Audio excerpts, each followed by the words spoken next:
Are we to see in this, if they're contending with one another in some way, like they did all their life, even in their womb, it must mean they were real people. They were human beings. They were people with a soul. I believe that implies that, at least. If you disagree, just speak right up. God told her. She prayed about it. So God told her that these two are going to be the head of two nations. Now, we know from reading on down the road, on down the line, that Esau became the head of, let's see, I've got that written down here somewhere, Edom. He became the head of the nation of Edom. And of course, Jacob became the head of the nation of Judah, or Israel. This was now in answer to Rebekah's prayer about these two boys, and may have had a profound effect on Rebekah for years to come. This may explain her deviousness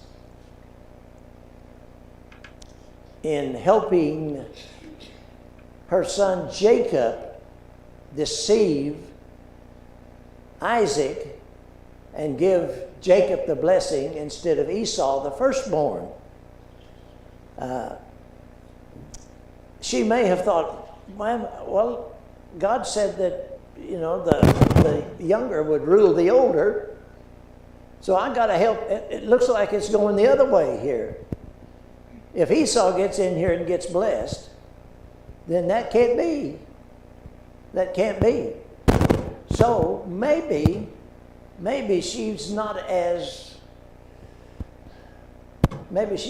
devious as she seems to be. I hope that's the case. She thinks she's helping out God here. The oldest came out red and hairy, so they called his name Esau, which means red and hairy. I suppose red has been the nickname of more people, especially men, than any other nickname. Rita's got an uncle called Red.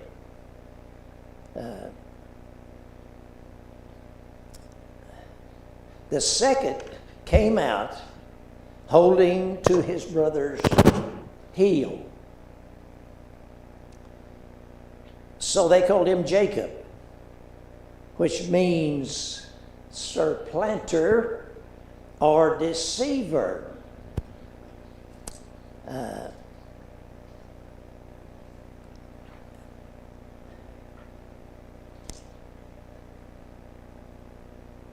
In 27:36,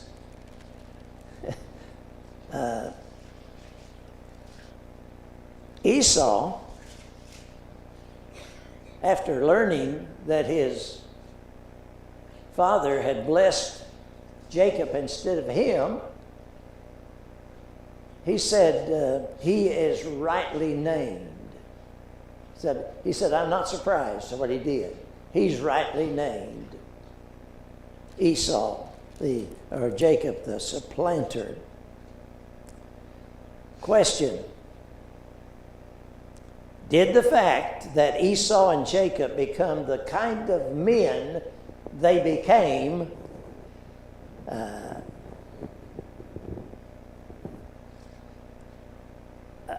have anything to do with God choosing Jacob over Esau? You know, we tend to think maybe, well, God looked down through the years and he saw what Esau became and he saw what Jacob became, and so he just chose Jacob because he's the best one. But the Bible tells us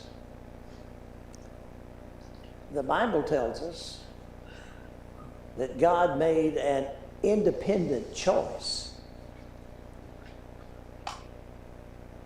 He made a choice. He did not choose them on the basis of who they were right then. Now, maybe Jacob did come out better. I don't know, because we don't know much about Esau in his latter years. That's This isn't really a question, but just a thought. It just seems strange to me that the one God chose was named Deceiver. was a deceiver. Yeah, he had his shortcomings, of course, and there are others that we can talk about, but we don't have time in this class. And I'm sure that Esau had his shortcomings as well. But God made an independent choice. It was God who chose, without any influence, apparently, from anybody on this side or anybody on this side. He made a choice. And we're not to ask, why did you make that choice? Just like I've done. We shouldn't have done that, I guess. Jacob was a mild-mannered man. Esau was a wild-mannered man. Let's notice, just look at Genesis 24, verse 63.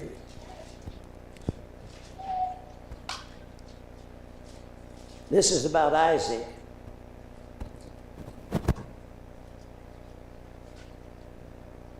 Well, that doesn't fit us. And Isaac went out to meditate in the field in the evening. I was thinking that was Jacob, but Isaac did. How many men go out and meditate in the field in the evening? They might take their gun out there and shoot something, but we don't do much meditating out in the field in the evening. I'm talking about Jacob now, what the kind of man he was. Over in chapter 25, let's see, 27.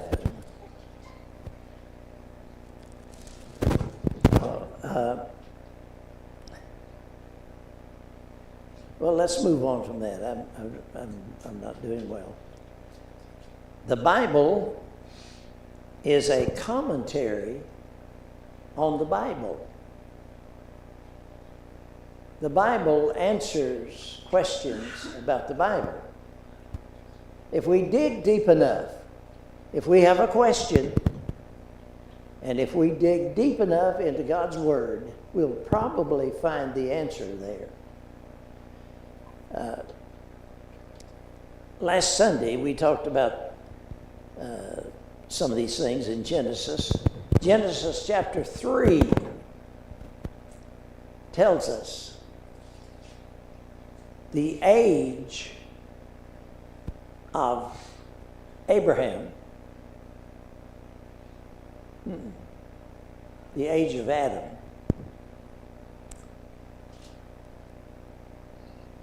When Seth was born. Now, I'm talking about here the days, the length of the days. God created day 1, day 2, day 3, day 4, day 5, day 6, day 7. Is that this mic, you think?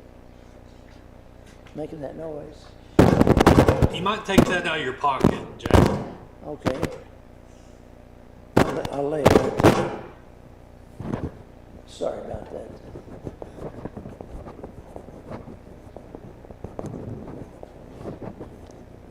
What day was Adam created on?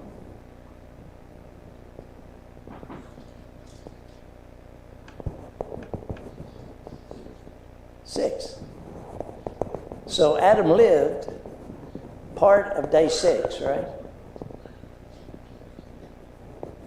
And he lived all of day 7.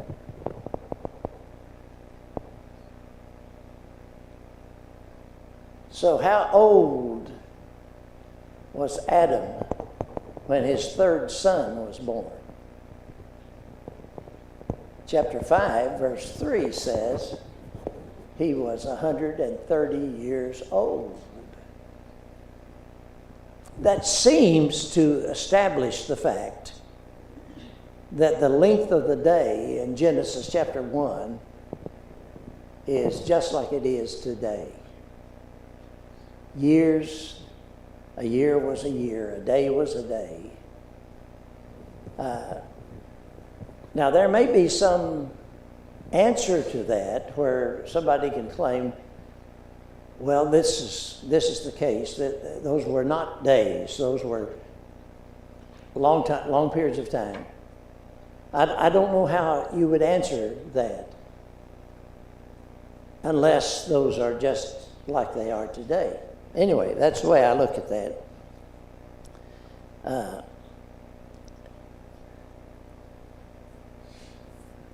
Turn over to Romans chapter 9, please. Romans chapter 9. I'll read a few verses here. Beginning with verse 10. And not only this, but when Rebekah also had conceived by one man, even by our father Isaac, for the children not yet being born, nor having done any good or evil, that the purpose of God according to election, might stand. In other words, it wasn't because one was better than the other. God elected, he chose, not of works, but by him who calls. It was said to her, the older shall serve the younger, as it is written, Jacob I have loved, and Esau I have hated.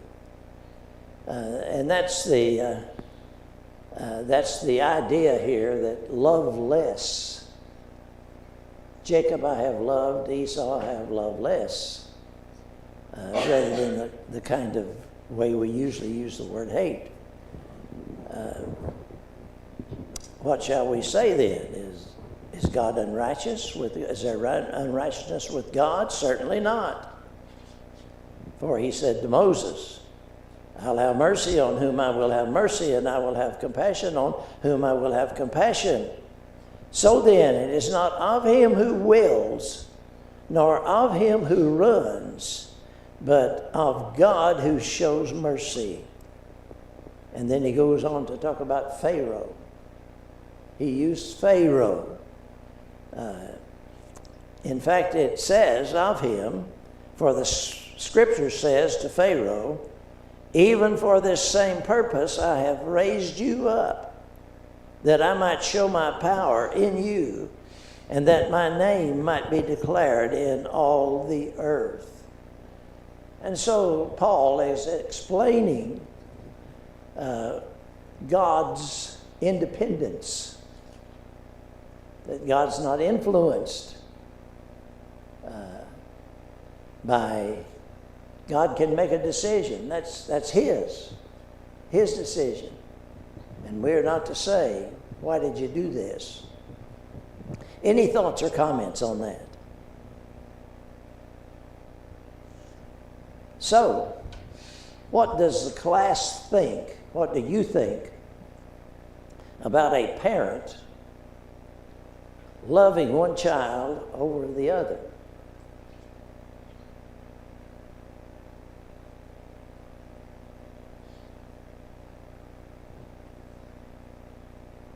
We try to avoid that, right? Try to love them and treat them all the same way. And the only problem is they don't always act the same way, you see. I remember one of my sons saying to me, you don't make them do that. You don't rebuke them for that. He said, you don't act like them. So, I mean, you're acting differently.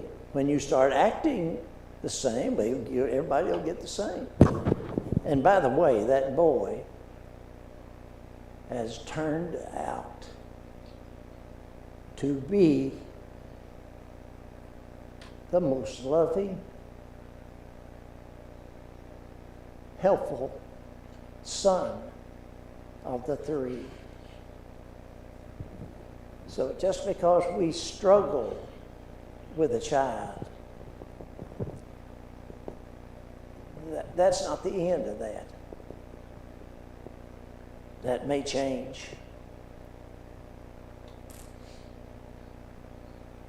Okay. I didn't let you say what you thought about that, but Esau despised his birthright.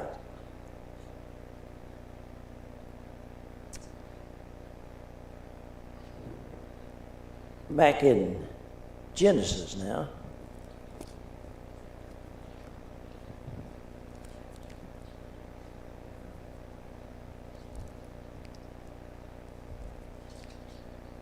He sold it, as we all know, he sold it for a bowl of stew. That's the latter part of chapter 25, beginning with verse 29. Now Jacob cooked a stew, and Esau came in from the field, and he was weary. And Esau said to Jacob, please feed me with the same red stew, for I am weary. Therefore his name was called Edom. But Jacob said, sell me your birthright as of this day.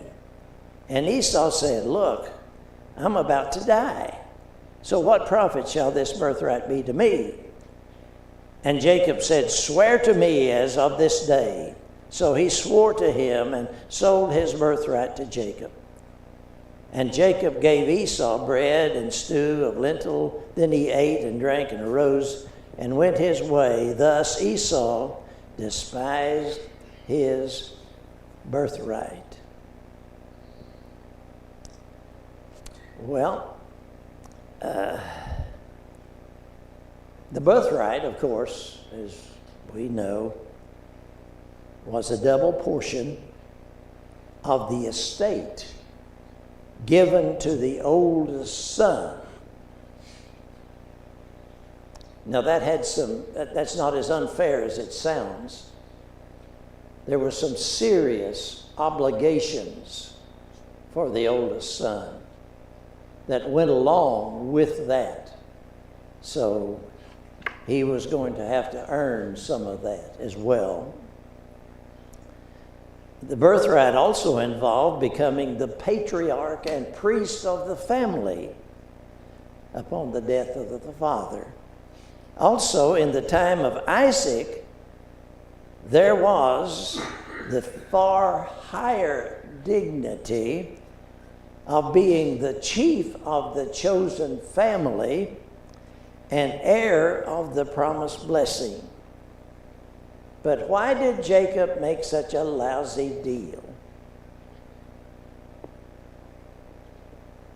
Well,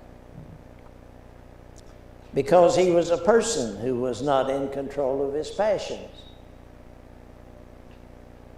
Quick, he said, let me have some of that red stew before I starve to death.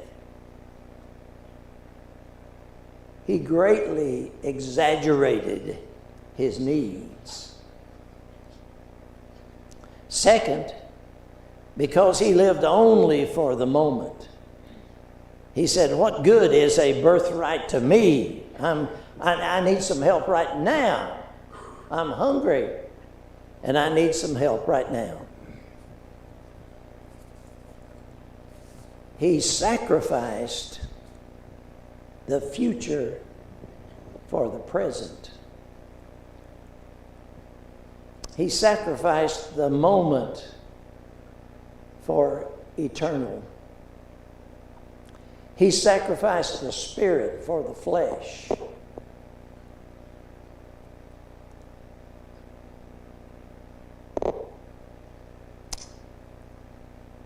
Any thoughts about chapter 25?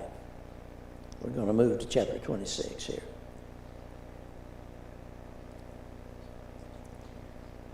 Chapter 26 has to do with Isaac and his neighbors. Isaac lied about his wife. A famine occurred in Gerar. By the way, that's southern Gaza, which I actually didn't know existed until, a year or so ago.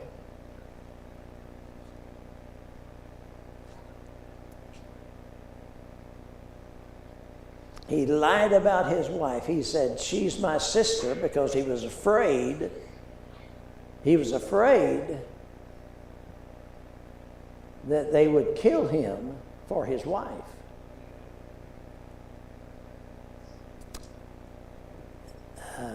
She wasn't his sister, was she? She was his cousin. Now, his father had lied about his wife. The same lie. She's my sister, but she actually was his half-sister. A half-truth is a whole lie when told to deceive.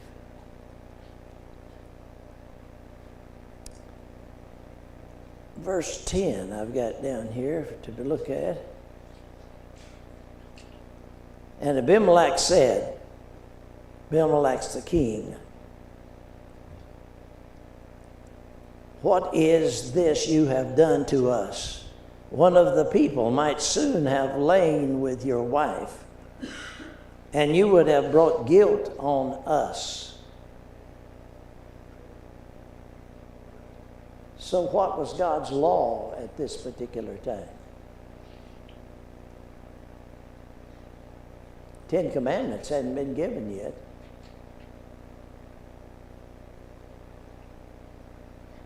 Which talks about adultery.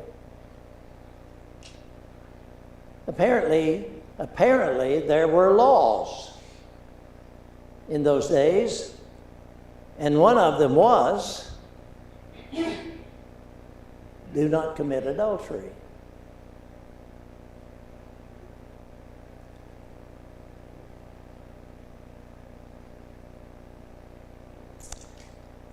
Anyway, the rest of chapter 26 really is about digging wells. Of course, they lived in a place where water was scarce. It's about digging wells and finding water and then moving on when there is a conflict over it. And I think this says something about the nature of Isaac. His servants would dig a well, they'd find water. And the people in the land then would come and say, "That's our water. That's our water." And they would move on. What would Esau have done? What would David have done? He'd said, "No, it's not your water. We found it. It's our water." I think this tells a little bit about Isaac. Isaac avoids the fight. He just moves on.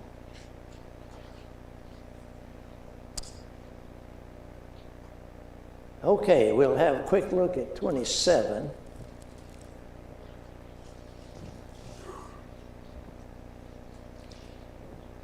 This is about the deception perpetrated on Isaac by his wife and his son.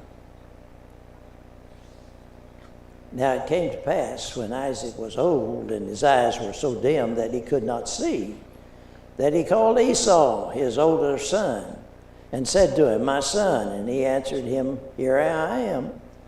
And he said, Behold, now I am old, I do not know the day of my death.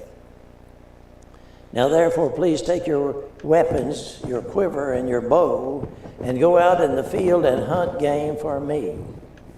And make me savory food such as I love, and bring it to me that I may eat, that my soul may bless you before I die. Now Rebekah was listening when Isaac spoke to Esau, his son. And Esau went to the field to hunt game and to bring it. So Rebekah spoke to Jacob, her son, saying, Indeed, I hear your father speak to Esau, your brother, saying, Bring me game and make savory food for me, that I may eat it and bless you in the presence of the Lord before my death. Now therefore, my son, obey my voice according to what I have commanded you. Go now to the flock and bring me from there 2 choice kids of the goats, and I will make savory food from them for your father, such as he loves. Then you shall take it to your father, that he may eat it, and that he may bless you before his death. And Esau said to Rebekah, his mother, Look, Esau my brother is a hairy man, and I'm a smooth-skinned man. Perhaps my father will feel me, and I shall seem to be a deceiver to him, and I will bring a curse on myself and not a blessing. But his mother said to him, Let your curse be on me, my son. Only obey my voice and go and get them for me. And he went and got them and brought them to his mother. And his mother made savory food such as his father loved. Then Rebekah took the choice clothes of her elder son Esau, which were with her in the house, and put them on Jacob, her younger son. And she put the skins of the kids of the goats on his hands and on his smooth part of his neck. Then she gave the savory food and the bread which she had prepared to the hands of her son Jacob. Well, we all remember how that story ends. Jacob goes in before his father and says, I'm Esau. I'm here for the blessing. Isaac said, Well, you don't sound like him. You don't, well, maybe you do feel like him. So he rubbed the hair on his arm. And he ate the food that his wife had prepared, and he liked it a whole lot. And he ended up blessing him. You would think he wouldn't have been that easily duped. But as it explains to us, he couldn't see. He probably had a hard time hearing. That's the way we men get in our latter years, most of us. But you'd think he would know. But he didn't know. Somehow it worked. And so he got the blessing. And it's interesting to know, he said, what would we do? How would that be handled today?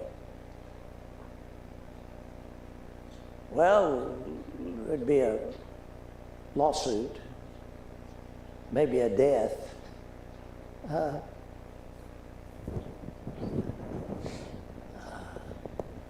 We'd try to fix it, wouldn't we? Say that wasn't right. So let me do that again. Mulligan, another shot. But there was something about this. He did it and it couldn't be changed. And you might think of who was the fellow who promised to offer his daughter as what was his name? Jephthah. Jephthah. Remember Jephthah?